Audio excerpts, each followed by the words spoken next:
work, disclosure, and assistive technology. So we're going to be going through what it means to disclose at work. We'll talk a little bit about accommodations and assistive technology that you can ask for or use.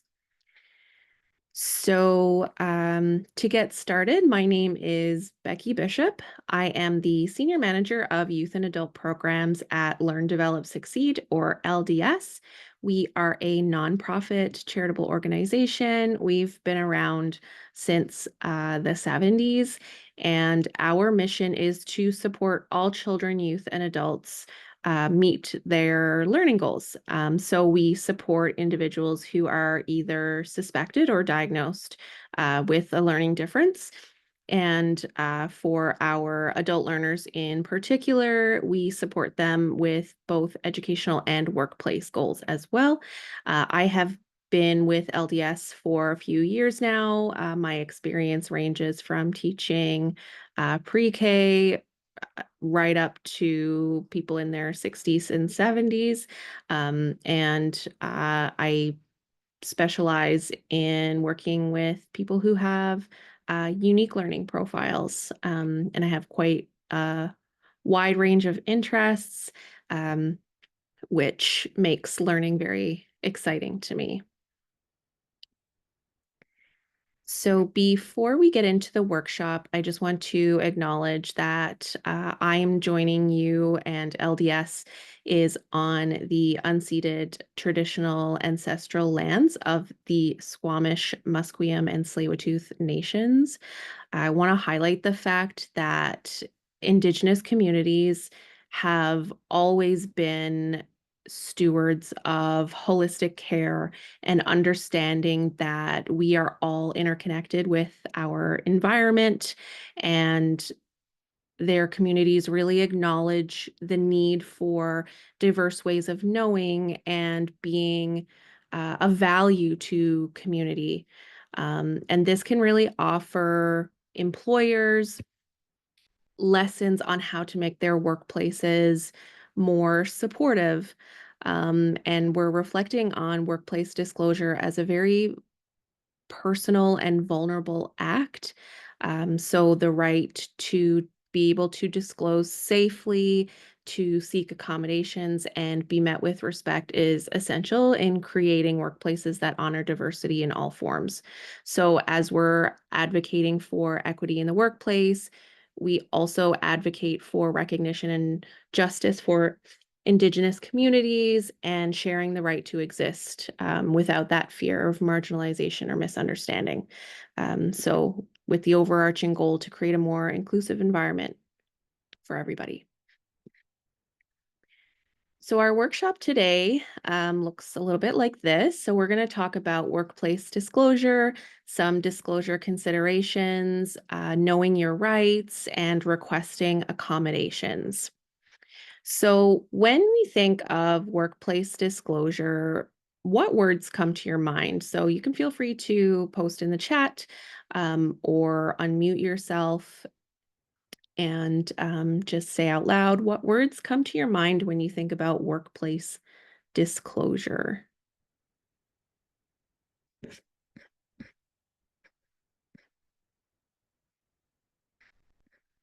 So I know for a lot of people that can be really anxiety ridden, vulnerability, risky. Yeah, absolutely.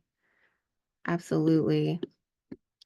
And I mean, depending on the workplace, it can also be a positive thing. It can mean that you are connecting with your management or your colleagues, but more often than not, it's definitely an anxious feeling that comes with disclosure. So disclosure, as it pertains to neurodivergence or other non-visible disabilities, is the process of sharing information about a disability with an employer, a manager, or a coworker. So this could be a broad disclosure about having a disability, or it can be sharing specific information that relates to your needs or accommodations. So the decision to disclose is deeply personal, and it depends on the work environment, your job role, and personal comfort level. There are multiple ways to disclose, again, depending on your personal preference and workplace culture. So, full disclosure involves sharing details about a diagnosis and specific challenges. So, you'd probably share this with either your HR department or manager. This approach might provide access to formal accommodations, but it definitely requires a lot of trust within the workplace policies and in your managers and whoever else you're disclosing to. Partial disclosure involves only sharing information about accommodations or support without naming a diagnosis. So, for example, if you say something like, I process information best with written instructions. So, you're not disclosing that you have a disability, you're just disclosing that you need this type of support. No disclosure involves choosing not to disclose, and you might use personal strategies or informal accommodations, or maybe no accommodations at all. Um, Many individuals prefer this approach, especially if they are able to meet their own needs independently without asking for external accommodations. And then the last type is situational disclosure, which involves disclosing only when a challenge arises or if your manager comes to you and says, Hey, I have noticed that you're not performing well in this area. And then that might be the time that you bring up your diagnosis or accommodation needs. So, usually, when your job performance is impacted, that's when you would bring it up. So it's important to recognize that every situation is unique, and determining your personal comfort level and your risk level before disclosing is really important. Um, so talking about disclosure considerations, the biggest concerns about disclosure typically have to do with that vulnerability and risk that you mentioned. And it's because there's the possibility that you might be viewed differently. You might end up getting stigmatized, or your management might hold some stereotypes about your specific disability. You might worry that you're not going to get those job opportunities that other people might get. You have to be concerned about privacy and whether your information is going to be kept private or if it's going to be shared with people that you don't want it to be shared to.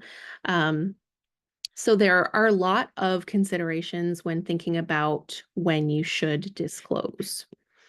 Um, so there's no universal right time to disclose. So there might be situations when disclosure might happen immediately, such as in the interview or hiring process. This is especially true if accommodations are essential to your job performance, or if you are maybe interviewing for a job where you know that it's safe to disclose.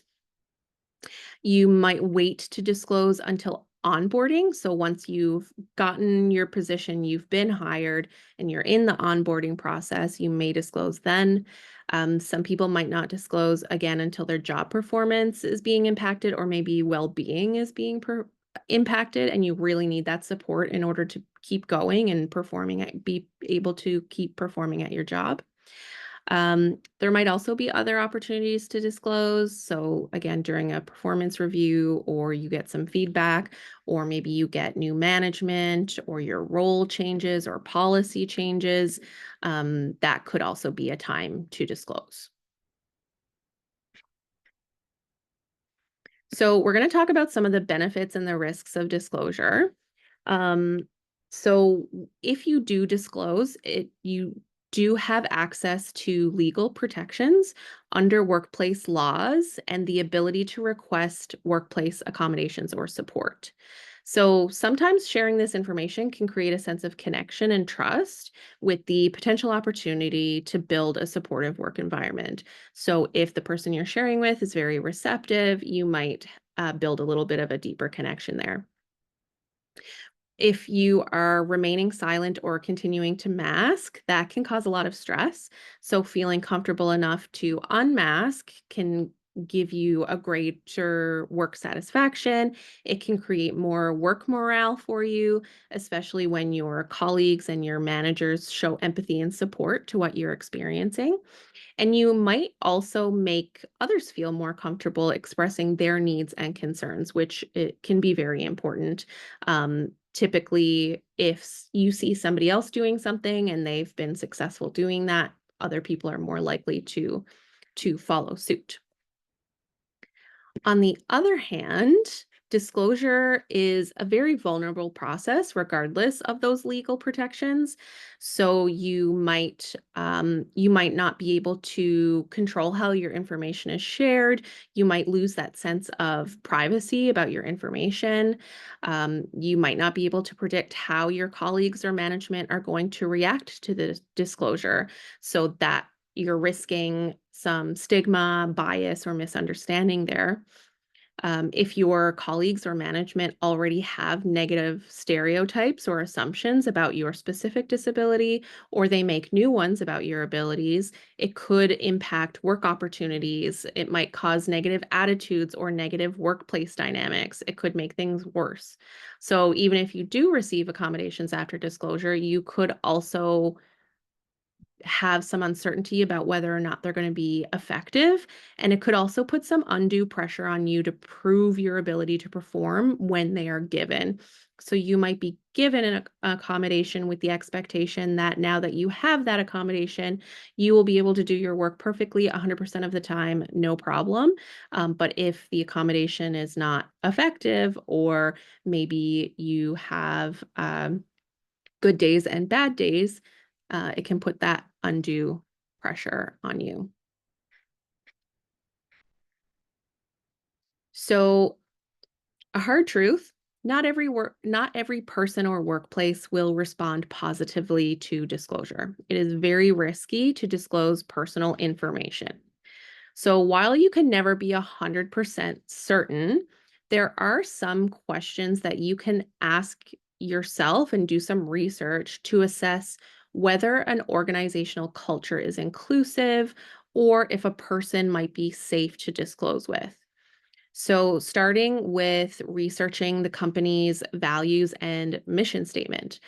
Do they include inclusivity, diversity, accessibility? Do they publicly commit to supporting diverse needs? Um, Unfortunately, if you're in the US, that is all over. Um, observe the diversity of the workforce. So, a workforce that reflects a broad range of experiences is more likely to be open and accepting. Check to see if the company has formal policies or programs related to accessibility. So, this could include accessibility resources. Maybe they provide a list of assistive technology you have access to. Maybe they advertise flexible work arrangements, so a flexible schedule or working from home, employee resource groups, clear accommodation processes. So that these kinds of things might need further investigation. You might actually need to be in the position before you know about these. Um, and if it is possible to have a conversation with HR or management, you can ask them about their formal processes and how they ensure accessibility. And of course, the more transparent and proactive a workplace is, the more likely it's going to be an inclusive workplace. When thinking about individual people, so management, for example, look for empathy in their behavior, especially toward employees from diverse backgrounds or with different needs. So, do they speak up for others? Are they supportive? How do they handle challenging situations? Are they understanding and respectful, or do they avoid people? Do they belittle other people? How do they handle sensitive information? Do they seem to respect workplace privacy? Are they gossiping all of the time? These kinds of things can indicate to you whether or not a workplace or a specific person would be safe to disclose to. So, for neurodivergent individuals, disclosure is often a well informed strategic decision. This means that there are a lot of factors to consider, and there's a lot of information that needs to be gathered before making that decision about whether to disclose. If there is uncertainty about it, it is usually best to consult an external mentor, disability advocate, or legal resource before making that decision, just to make sure that you have everything in place to make an appropriate disclosure. So at this point, we're going to jump into knowing your rights. So Canada's legal protections. So Canada does have multiple protections in place. And the first part of that is looking at who is responsible for what. So between the employer and the employee. So they share responsibility for disclosure and accommodations. The employer is responsible for providing a workplace that is free of discrimination, including addressing the needs of employees with disabilities. When accommodation needs arise, they must engage in an interactive process with the employee to provide accommodations and to ensure that those accommodations are reasonable and feasible for everybody. They must provide those accommodations to the point of undue hardship and in a timely manner. So, undue hardship could be something that excuse me, affects the company or the organization financially, or if it affects some kind of workplace effectiveness or productivity. They do have to prove that it will cause undue hardship if they are not going to provide that accommodation. And throughout the process, the employer must maintain confidentiality about the employee's disability or condition unless the employee agrees that they can share that information with whoever is named. So if there's somebody that you are working directly with that might need to know and you give permission to share, they can share with that person. But if you don't give permission to share openly, then they cannot share openly. So then the employee would be responsible for disclosing their accommodation needs if necessary.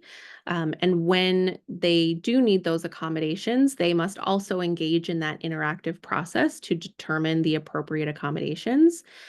Depending on your workplace, you might need to provide relevant documentation and work with the employer to come up with reasonable solutions or reasonable accommodations to meet your needs. And employees should also keep communication open and let the employer know if there are any changes to their needs, if the accommodation is working or not working.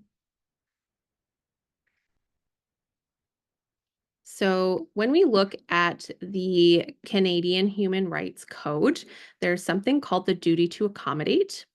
So, the duty to accommodate means employers must take reasonable steps to adjust the workplace to accommodate the needs of an employee with a disability.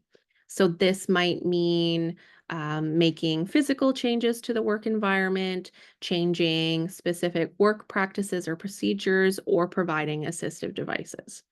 So, this again is shared between the employer and the employee, which requires the cooperation to find solutions. So in Canada, employees with disabilities, which includes neurodivergent individuals, are protected under the Canadian Human Rights Act, or CHRA, and provincial human rights code. So all provinces and territories have their own human rights code. These laws prohibit discrimination based on disability and ensure that employers have a legal duty to accommodate, again, as long as it doesn't cause them undue hardship. So, if it doesn't create significant financial costs or difficulty maintaining workplace operations, then it does not cause undue hardship and the employer must provide that accommodation. So, to go a little bit deeper into what exactly a reasonable accommodation is, there are adjustments or modifications to help employees perform their jobs effectively. So these accommodations must be feasible and practical within the work environment. They don't have a significant financial cost, no disruption to the workplace, no safety concerns.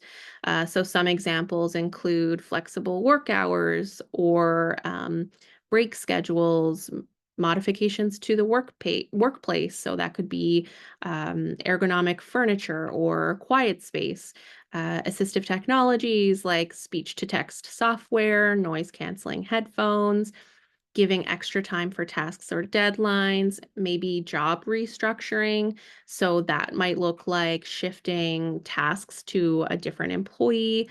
It could also look like a job coach if that's necessary. Clear communication, so providing written instruction or visual aids is also a reasonable accommodation. So the duty to accommodate ensures that individuals can fully participate in the workplace. Unfortunately, many neurodivergent employees face challenges such as a lack of awareness, stigma, or resistance from employers who may not fully understand their needs.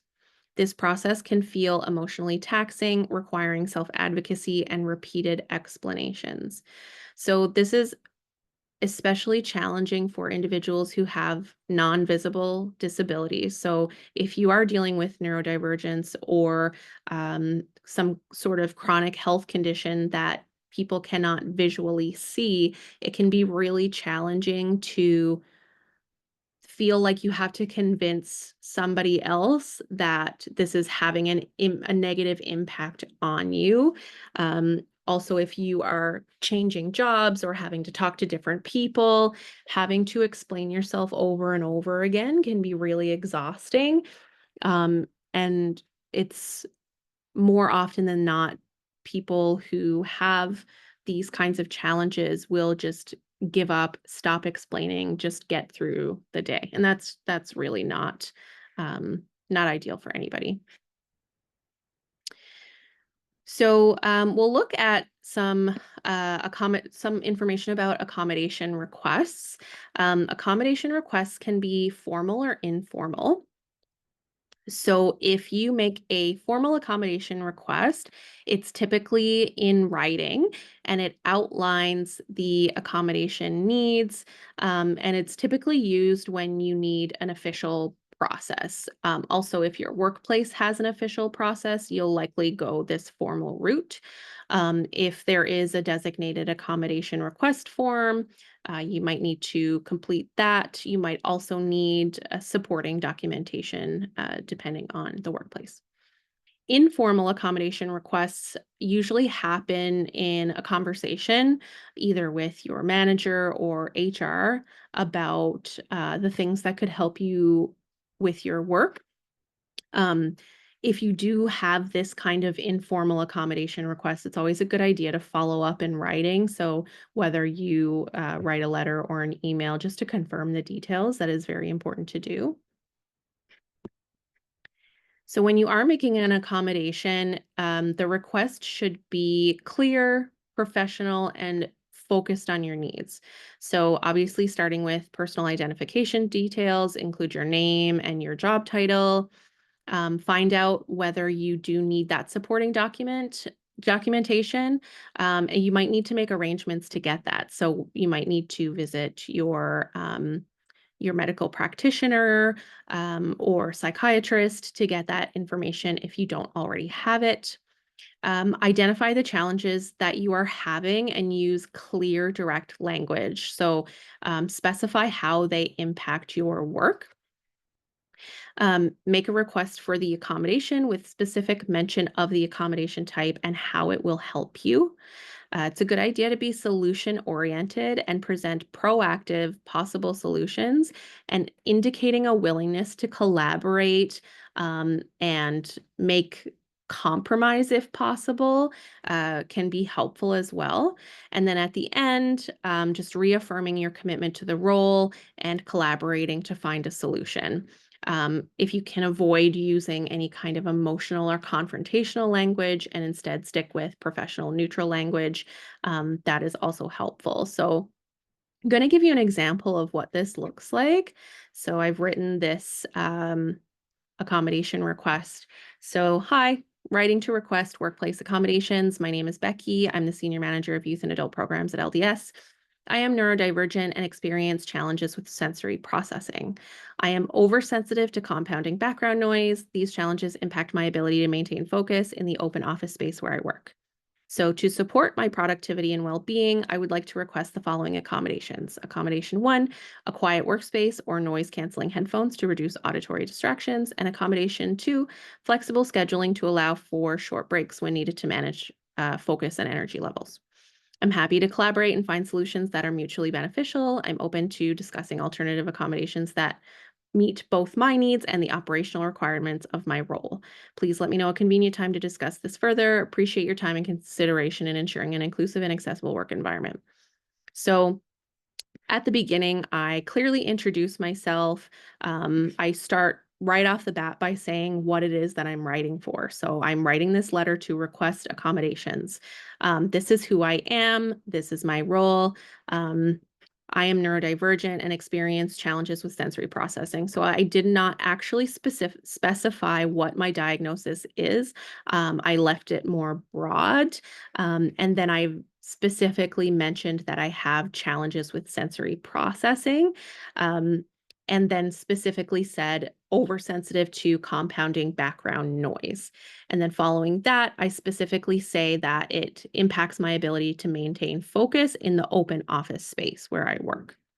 Then I clearly list the two accommodations that I'm asking for and why I am asking for them. So a quiet workspace or noise canceling headphones to reduce auditory distractions. If I'm not distracted, I'll be able to do my work better.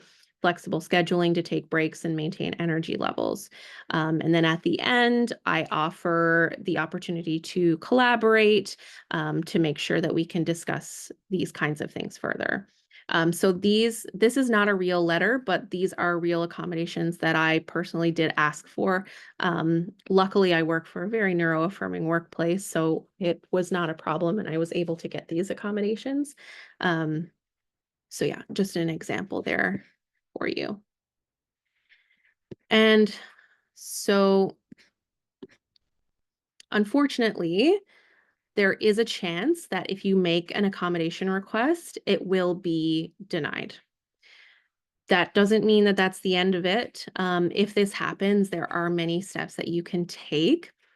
So first and foremost, get clarification on the denial. So employers must accommodate to the point of undue hardship. So if they decide that it is causing undue hardship, they have to be able to provide a clear explanation of why they've declined the accommodation request. Make sure that you ask for a written response that outlines the reason for the denial. So you might ask something like, can you clarify the specific concerns about the accommodation? Are there other solutions that we can explore? So that might open up some dialogue with your employer. So the employer is obligated to work with you to find reasonable alternatives. You might suggest something like a trial period to see if the accommodation is reasonable. So maybe you'd say something like, I understand that there might be challenges with my request. Are you open to discussing alternative accommodations? Are you open to a temporary adjustment? If after this your employer continues to withhold accommodations, check to see if your workplace has an accommodation policy. So you'd probably find that in an employee handbook or HR guidelines or something like that, and compare them to the Canadian Human Rights Act and your specific provincial human rights code, just to make sure that they align. And then at this point, looking for internal support is a good idea. So if you have a union or an HR department, or even better, if you have a disability inclusion officer, go to them to help you advocate. If you don't have those things in your workplace, you can also reach out to employment standards to file a formal complaint if you don't have a union or HR department. You can consider getting some legal advice or advocacy support. So, if the situation becomes complex or continues to go unresolved, you can get some support. There are many free legal clinics, disability advocacy groups. There are employment lawyers out there. So there are some organizations like the Canadian Council on Rehabilitation and Work, CCRW. They provide employment support for people with disabilities in BC. If you're in BC, you can also look at the British Columbia Human Rights Clinic. They provide this kind of support. And then if all else fails and you continue to face discrimination, you have the right to file a complaint with the Human Rights Commission, the Canadian Human Rights Commission. Um, Filing a complaint can be really powerful, especially as a tool for change in your specific workplace, but it requires a lot of time, a lot of patience, a lot of evidence. So if you do decide to take this route, maybe seeking out that legal advice first is a good idea. It can take months, years to get a human rights complaint process through, whether or not anything actually happens to the employer. Who knows? It can also affect um, your working situation as well. So it's a big step to take for sure. So, excuse me. I have put an example here of a script that you can use if your employer does deny your accommodation request. So, as outlined in the Canadian Human Rights Act and British Columbia Human Rights Code, employers have a duty to accommodate to the point of undue hardship. If there are specific barriers to implementing my request, I would like to explore alternative accommodations that may meet my needs and the organization's operational requirements. I remain open to adjustments and would appreciate the opportunity to collaborate on a path forward. Um, the way that I view this is when you are faced with maybe a challenging manager, somebody that you don't really have a relationship with, or if you're getting to the point where you're completely over it and just need them to do something. So again, if your request is denied, it's not the end of the process. There are many avenues to explore. You have lots of different rights. The best thing to do is to stay calm and professional while also being persistent in keeping communication open and looking for support.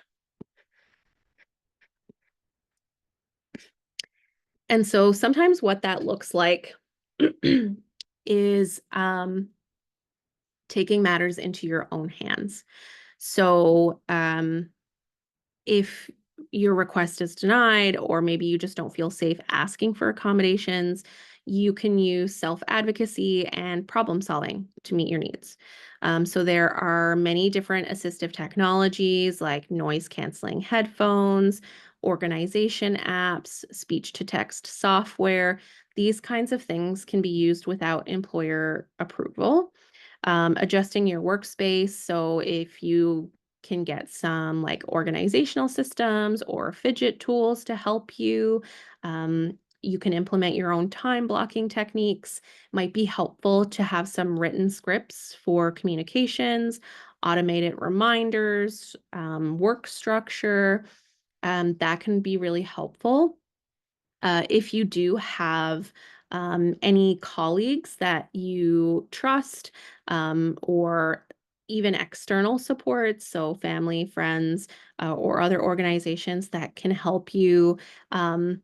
If you do have those internal supports like colleagues, if they are willing to share notes with you or have some sort of flexible collaboration agreement with you, that could be really helpful. Um, and if you have the capacity to do so, keeping a record of these challenges that you're having and also the self-initiated solutions, that can be really helpful if you do eventually want to request formal accommodations. And it can also be helpful if you do make that request and then it's denied. So the more information you have, the more evidence you have, the better. So some suggested tools that I've listed for you include task management tools, so Todoist and Notion. These help to keep track of the tasks that you need to work on. You can organize them by type, you can add deadlines, you can add collaborators. If you're thinking about focus and attention, Brain FM is a collection of music and sounds, I want to say, that help with focus. Something like Block Site can be helpful if you have a tendency to visit websites that are not related to work.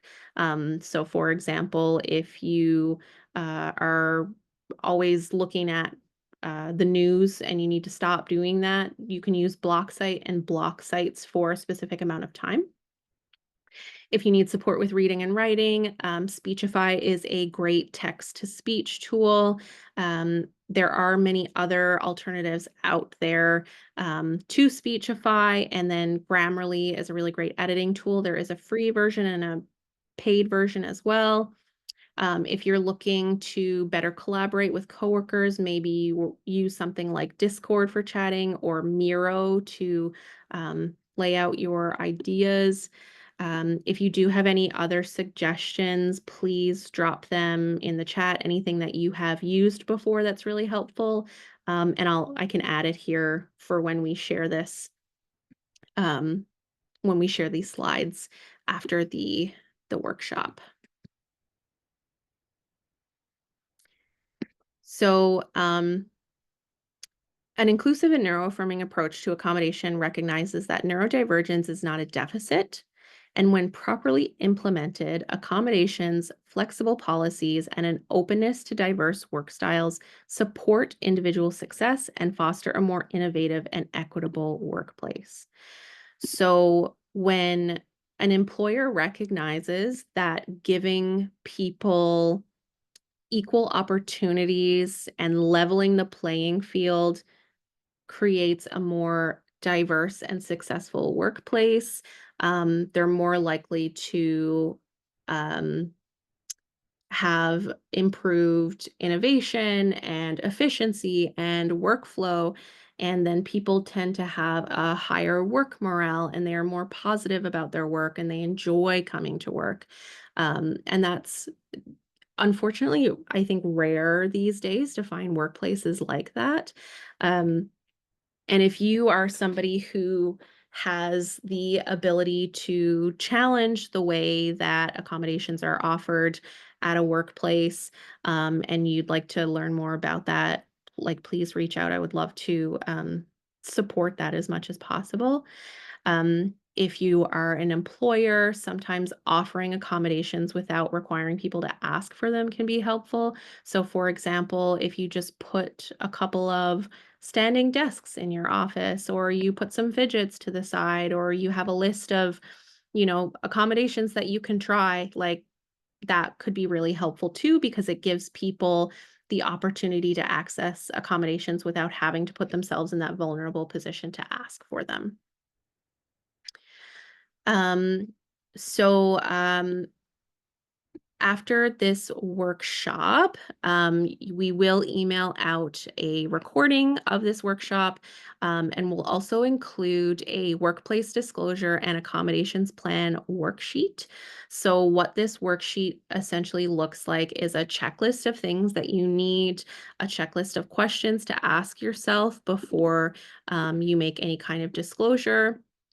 There are a list of resources that you can check out. So the Canadian Human Rights Commission, there's a link so that you can find your provincial human rights code. There are also some other advocacy support groups and places to get assistive technology, such as Work BC Assistive Technology, and a couple others. And then there's also a list of common workplace challenges and some suggested easy accommodations to implement. So those will all be there as well.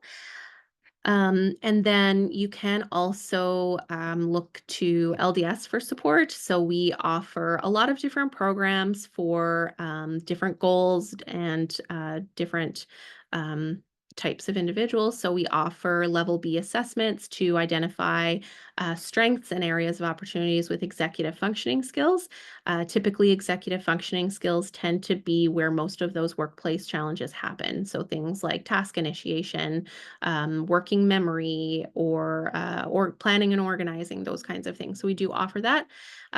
We offer professional development and workshops. So this is part of our community workshop series. We do also offer workshops for workplaces and schools that can be tailored to your specific group. We offer one-to-one instruction in person, at school, and online for ages 3 and up. We do other formal assessments and identification of learning challenges. We have assistive technology services, family coaching or support and guidance sessions, and of course, our adult learning program. And everything that we offer is offered on a sliding scale based on household income. We make sure that everything we do is accessible to as many people as possible. And in saying that, like I said, this workshop is free and all of our community workshops are free to access. We are a nonprofit charity. All of our fees are based on a sliding scale. People do not need a diagnosis to get access to specialized learning support. And 94% of our families are very likely to recommend LDS to others. We do not, the amount of um, funding that we receive from government is quite low. A lot of it is based on fundraising that we do internally, and 77% of our families access our Bright Futures Bursary Fund. So if you are in a position to do so and would like to help us continue to support learners, this QR code will take you to our donation page, and it'll be here. I'll leave it up for a couple of seconds here, and it'll also be shared when you get this PowerPoint. So I'll just leave this up and open to any questions or scenarios that you might want to talk through. Happy to do that.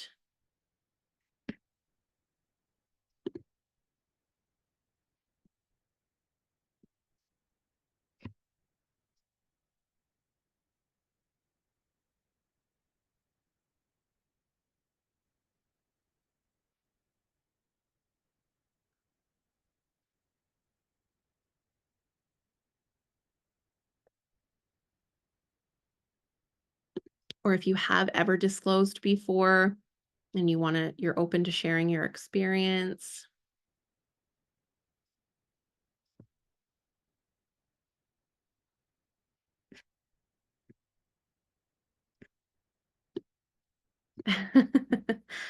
Wondering who the 6% of families that aren't likely to recommend LDS?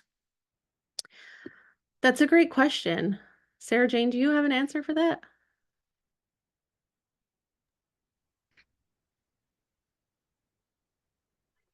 No, but thank you, Sarah. Sarah is known to us. Yeah, I agree. And I mean, it's it would be wonderful if we could please 100% of people all the time, but sometimes we're just not the right place, and that's totally okay.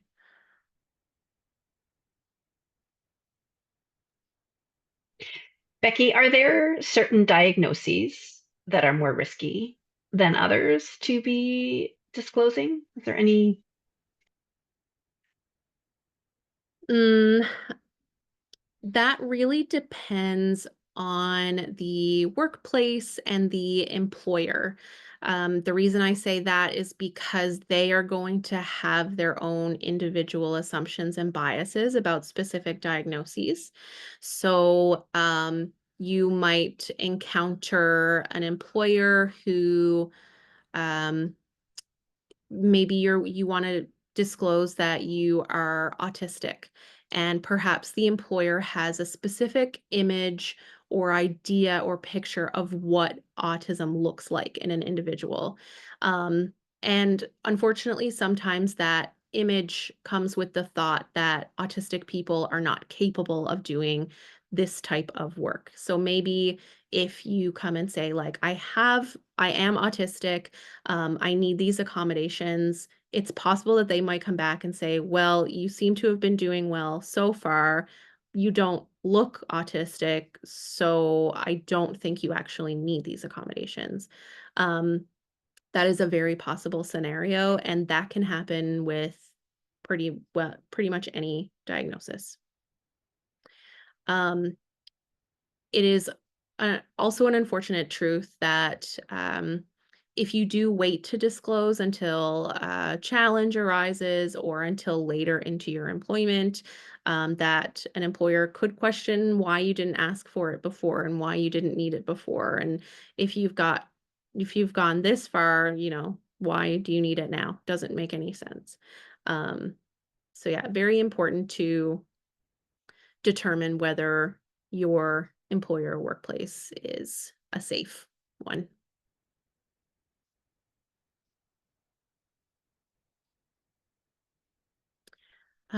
Regarding audio processing issues, is requesting email or written communication instead of phone or Zoom calls considered reasonable, or is it something that would create undue hardship? Um, in my opinion, that is reasonable. There will likely be some give and take there, especially if you are encountering somebody who requires that verbal communication. But there are definitely ways to do both at the same time. So if you are looking at something like speech to text, that could be a really good way to uh, be a part of that phone or Zoom call while also getting that written communication.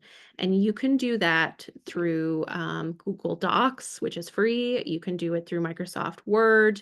There is a dictation tool that will pick up on what it is that you're saying. So that would definitely be a reasonable request. No problem. And then Justin, elaborate on disability officer or advisor role. Yes. I actually don't have enough information on what that accreditation looks like. And it's likely that you're not going to find these in smaller organizations, probably bigger, like much, much bigger organizations, you would find these roles. Um,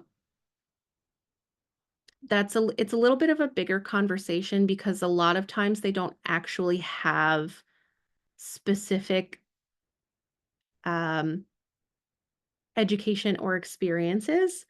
So that's a little bit of a challenging response. If you would like a better response, I can definitely do some research and get back to you if you want to privately send me your email or just send me an email directly.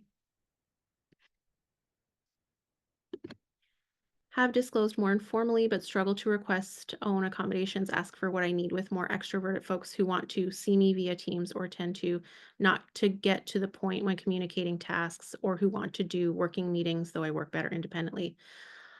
I feel you. I struggle a lot in meetings, especially when people are asking me for my ideas on the spot. I find that very difficult. I need that extra processing time. And I definitely understand that discomfort as well because sometimes people will take that as offensive. So if you say something like, could you please, get to the point, or could you please, um, like, just tell me what it is you're trying to say? Sometimes people will take offense to that. But there are definitely ways to ask for that. Um, so asking for a clear meeting agenda up front can be very helpful, especially when you're dealing with those people who don't seem to get to the point very quickly, or if they tend to go in circles or they tend to stray away. So if they say something like, yeah, okay, let's have a working meeting about this big project that we're working on, it's fair to ask for a meeting agenda with very specific points on it so that you can just focus on those points instead of just seeing what happens. Because that can definitely feel very taxing and frankly like a waste of your time when you're just kind of sitting for an hour and you could be doing something more productive. I think it would also be very reasonable to say, okay, like I do want to meet to talk about this, but can we maybe just have a very brief discussion about what it is that we want to accomplish? Because I might just need some time to think about it before we do that. Um, yeah, I think it's completely reasonable to ask for those things. Yeah, no problem.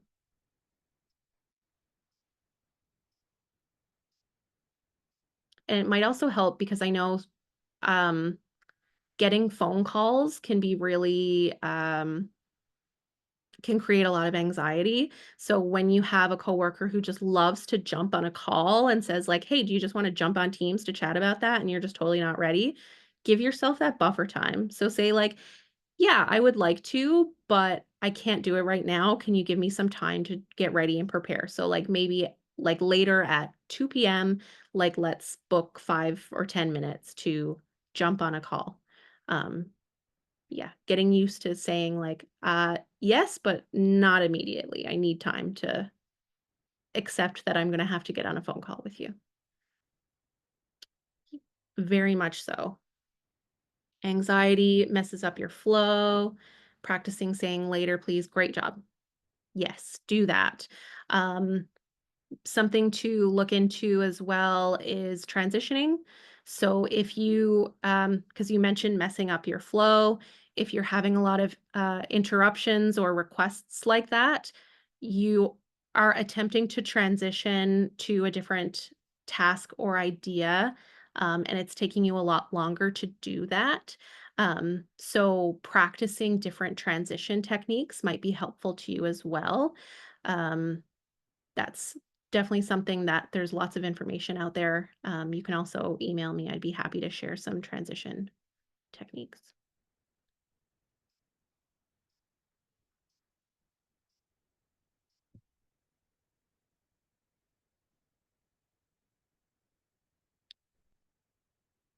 And I mean, we live in a very instant society these days. So lots of people want you to respond instantly and want you to be available 24/7. And just remember that that is not realistic and they can wait.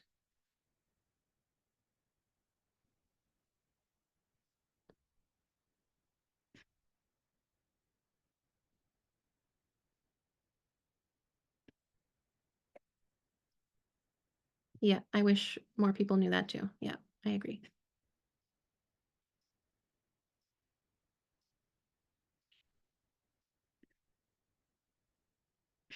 Um, Sarah Jane, do you want to share what our next workshop is? I can't quite remember what it is.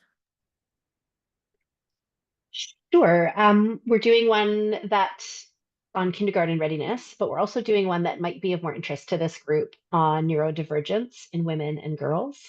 So Becky will be leading that as well. So you can say a few things about that, but that'll be in March. So I'll make sure I put a link to that in the email when I send you a recording of this workshop, as well as the handout from Becky. We'll make sure there's a link to that workshop, but you might have seen it because you registered via Eventbrite, where all those workshops are listed. So we'll Mhm. send that along.